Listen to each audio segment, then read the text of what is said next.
एक नीट और आईटी के एग्जाम में तुम्हारे नंबर क्या कम आ गए कि तुम इतने उदास हो गए बेटा कि अब लाइफ में तुम कुछ नहीं कर पाओगे। याद रखना, सफलता के कई बाप होते हैं लेकिन असफलता अनाथ होती है। इसलिए हमेशा याद रखना, कीमत चुकाए बिना भी कोई राजा नहीं होता, सफलता का कहीं गुप्त दरवाजा नहीं होता। इसी खातिर दरिया में डूबना है मंजूर, क्योंकि बिना डूबे भी गहराई का अंदाजा नहीं होता। इसलिए उठो, चलो, भागो, दौड़ो और तब तक दौड़ते रहो जब तक कि सफलता न मिल जाए।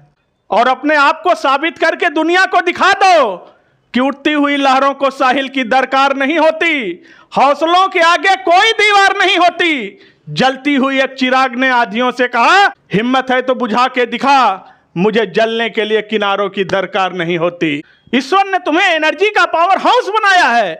तुम्हारे अंदर इतनी एनर्जी है, इतना कैलिबर है, इतना पावर है, इतना पोटेंशियल है।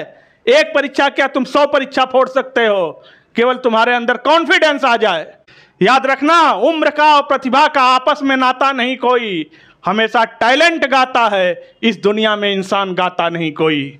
ये नीट का एग्जाम, आईटी का एग्जाम या अदर कंपटीशन का एग्जाम, ये तुम्हारी जिंदगी को डिसाइड नहीं करते हैं, ये केवल तुम्हारी प्रतिभा को तौलते हैं बस। इसलिए कभी भी अपने आप को कम मत समझना, क्योंकि परों को खुल और जवाना उड़ान देखता है, जमीन पे बैठ के क्यों आसमान देखता है। मिला है टैलेंट तो इसकी हिफाजत कर, संभल के चल, तुझे सारा जहान देखता है।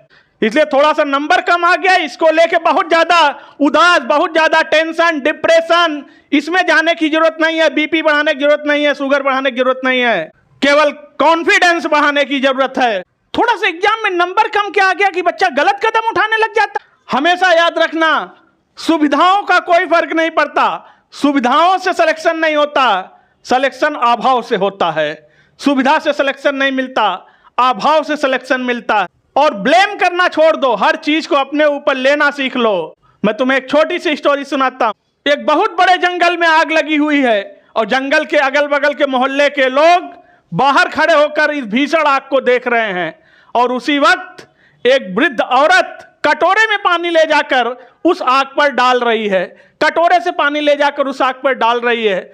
वहां पर खड़े लोगों ने कहा कि माता जी आप क्यों परेशान हैं, क्या आपके इस कटोरे भर पानी से ये आग बुझ जाए?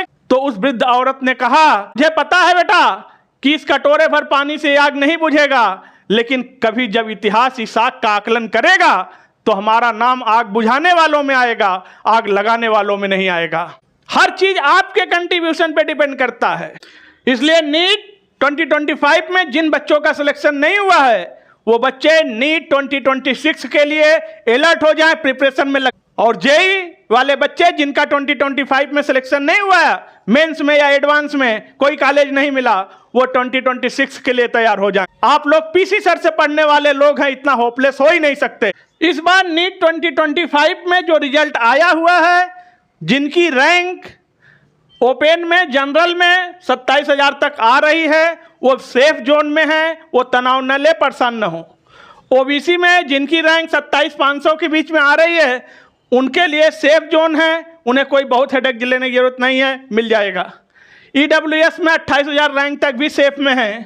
एससी के लिए 1.5 लाख रैंक तक भी सेफ में है। एसटी के लिए लगभग 2 लाख रैंक, 190 तक आप सेफ जोन में हैं, परेशान होने की आवश्यकता नहीं है। और ये रैंक हम ऑल इंडिया रैंक की बात कर रहे हैं, हम स्टेट रैंक या फिर कैटेगरी वाइज रैंक की बात नहीं कर रहे हैं, क्योंकि अब आपका सारा रोल ऑल इंडिया रैंक पर ही डिपेंड करने वाला है।